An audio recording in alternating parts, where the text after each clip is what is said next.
अस्सलाम वालेकुम तालिबात। हम जोश मिली आबादी की नज़म सरागे राहरो पढ़ रहे हैं। हमने इस नज़म के पहले 3 अशार देखे।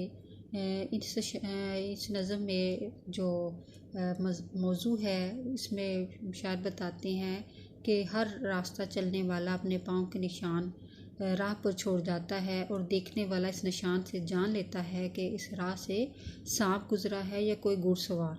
और यही नहीं बल्कि ये जान पहचान रखने वाला तो राह के उड़ते हुए गर्दो गुबार से ये भी जान लेता है कि जो सवार इस तरफ से गुजरा है उसकी जहनी कैफियत क्या है।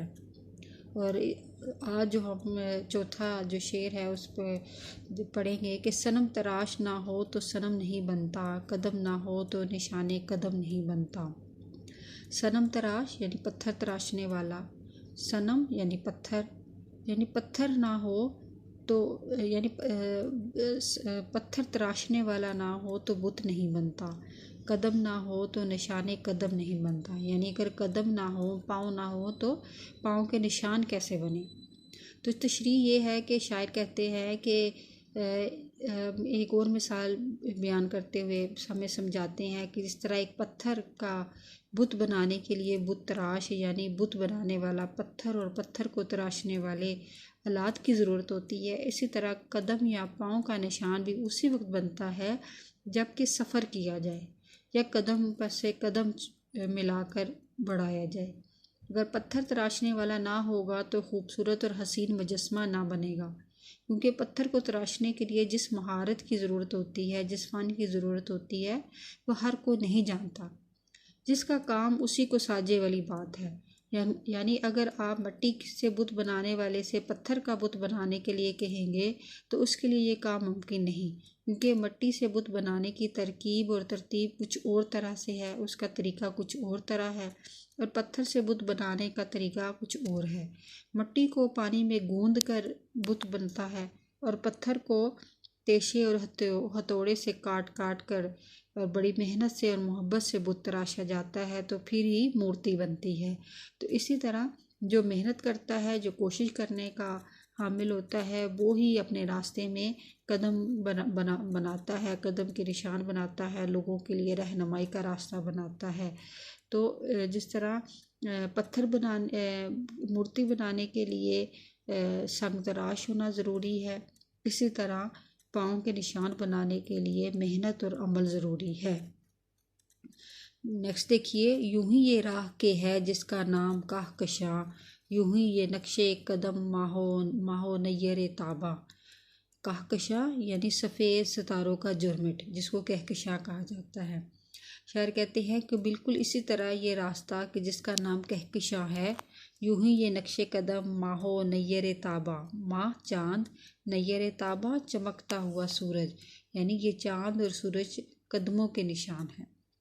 शायर कहते हैं कि जिस तरह ज़मीन पर चलने वाले हर राहरो के कदमों के निशान उसके रास्ते से गुज़रने की दलील होते हैं, यानी काफ़िला या कोई मुसाफिर या कोई जस्तजू करने वाला जब किसी रेत या मिट्टी या किसी रास्ते से गुज़रता है तो अपने निशान बनाते चले जाता है। इसी तरह बहुत से छोटे छोटे सितारों की कतार जो अंधेरी रात में आसमान पर सड़क की मानद चमकती दिखाई देती है, इसी तरह आसमान की बुलंदियों पर सबसे बड़े और रोशन जराम फलकी यानी सूरज और चाँद के कदमों के निशान है।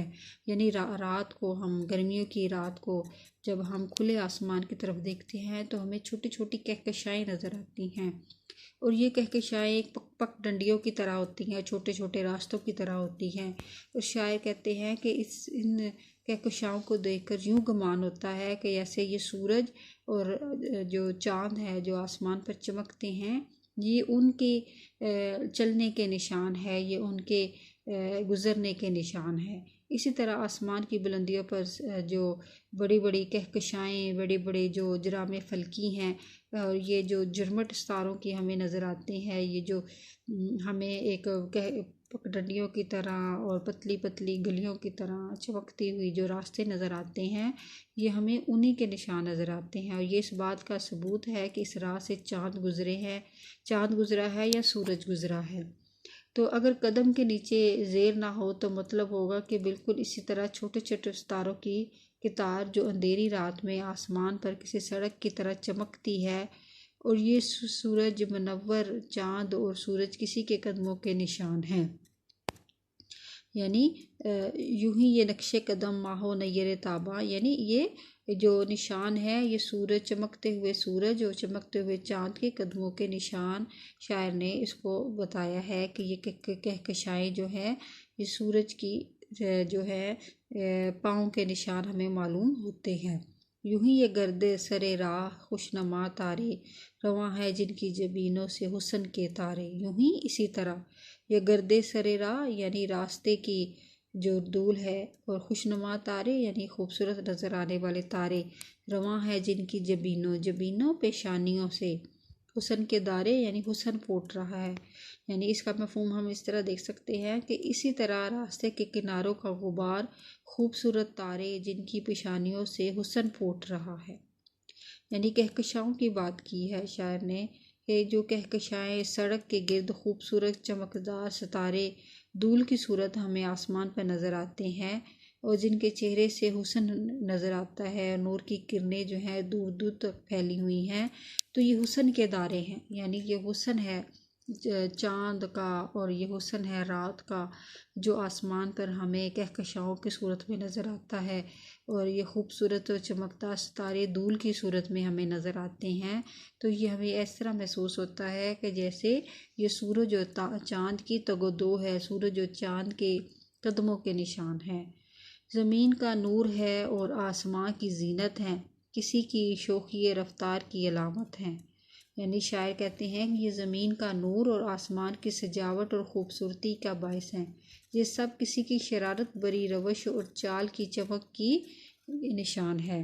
तो शायर कहते हैं कि ये सारे जो ज़मीन को नूर अता करते हैं, तारीक रातों को रोशन करते हैं, जिनकी बदौलत आसमान खूबसूरत और हसीन दिखाई देता है, ये भी किसी की शरारत भरी चाल और कदमों की चमक की निशान है।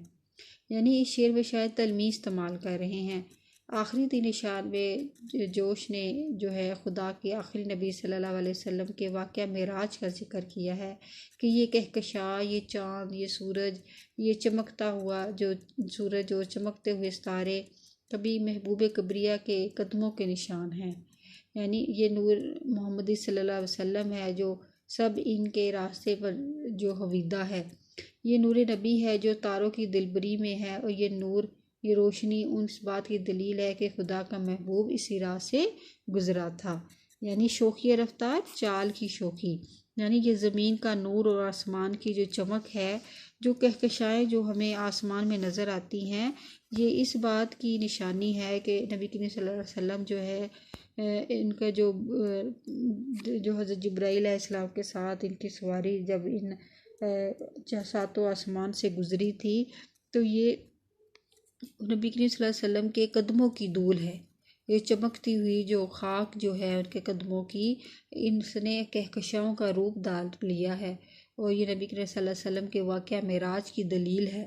यानी शायर ने नहायत खूबसूरती से नबी करीम सल्लल्लाहु अलैहि वसल्लम के वाक़या मेराज को बयान किया है, और उनके सितारों और कहकशाओं के जुनमट को नबी करीम सल्लल्लाहु अलैहि वसल्लम की जो है पैरों की धूल कहा है, और उनको कहा है कि नबी करीम सल्लल्लाहु अलैहि वसल्लम इस आसमान से जो उनके कदम लगे थे, तो ये उनकी तारों की जो जुर्मट है और ये जो कहकशाएँ हैं, ये नबी करीम सल्लल्लाहु अलैहि वसल्लम के गुज़रने की दलील बयान करते हैं।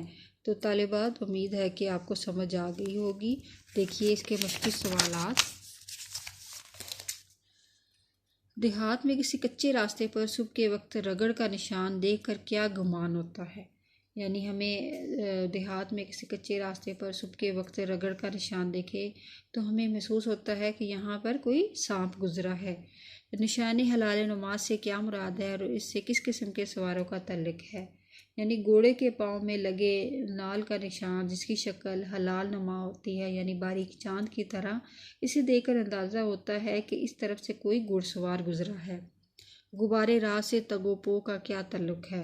यानी रास्ते का गुबार बताता है कि इस राह से गुजरने वाला किसी का पीछा कर रहा है, किसी का ताक़ब कर रहा है, या अपने ही किसी काम के लिए दौड़ धूप में मसरूफ़ है। आसमान पर कहकशां और सितारे किस अमर की दलील है? आसमान पर कहकशाएँ और सितारे इस अमर की दलील है कि इसी रास्ते से हज़रत मोहम्मद सल्लल्लाहु अलैहि वसल्लम दावत खुदाबंदी पर गुज़रे थे, यानी वाक़या मिराज की दलील है। मदरजा ज़ैल तराकीब के मानी लिखिए। गुबारे राह, तगोदो, नक्शे कदम, नैयर ताबा, सरे राह, शोखी रफ्तार, ये सारे जो है मैंने आपको बता दिए हैं। फिर एक दफ़ा देख लीजिए। गुबारे राह यानी रास्ते की धूल, तगोपो यानी जद्दोजहद, नक्शे कदम यानी कदम का निशान, नैयर ताबा यानी चमकता हुआ सूरज, सरे राह रास्ते में सड़क पर, शोखी रफ्तार यानी शरारत भरी रवश। अच्छा, क्वेश्चन नंबर 3 देखिए। इस नज़म का मरकज़ी ख्याल बयान कीजिए जो 4-5 सत्रों से ज़्यादा ना हो। यानी मरकज़ी ख्याल यही है कि ये जो सितारे हैं, ये जो रास्ते की धूल है, हमें कोशिश की तरफ तवज्जो दिलाती है, और ये रास्ते की धूल जो आसमान पे कहकशाएँ हैं, ये नबी करीम सल्लल्लाहु अलैहि वसल्लम की वाक़या मिराज की दलील है। कालिम अलिफ और कालिम बे में दिए गए अल्फाज में मुताबिकत पैदा करके जवाब जी में लिखिए। रगड़ का निशान यानी सांप, निशाले हलाले नमा यानी सवार, गुबारे राह तगोपो, नक्शे कदम राहरो, तारे हुस्न के दारे, राह कहकशां। तो इस नज़म के आखिरी 3 अशार की तशरीह कीजिए। ये जो है वो आप वीडियो से देख सकते हैं, आप तशरीह करेंगे। और आप क्वेश्चन नंबर 5 ही आपके असाइनमेंट है कि नज़म के आखिरी 3 अशार की तशरीह आपने अपने रजिस्टर पर लिखनी है। अज़ीज़ तालिबात, उम्मीद है कि आपको समझ आ गई होगी। आज के लिए इतना ही काफ़ी है। अल्लाह हाफिज़।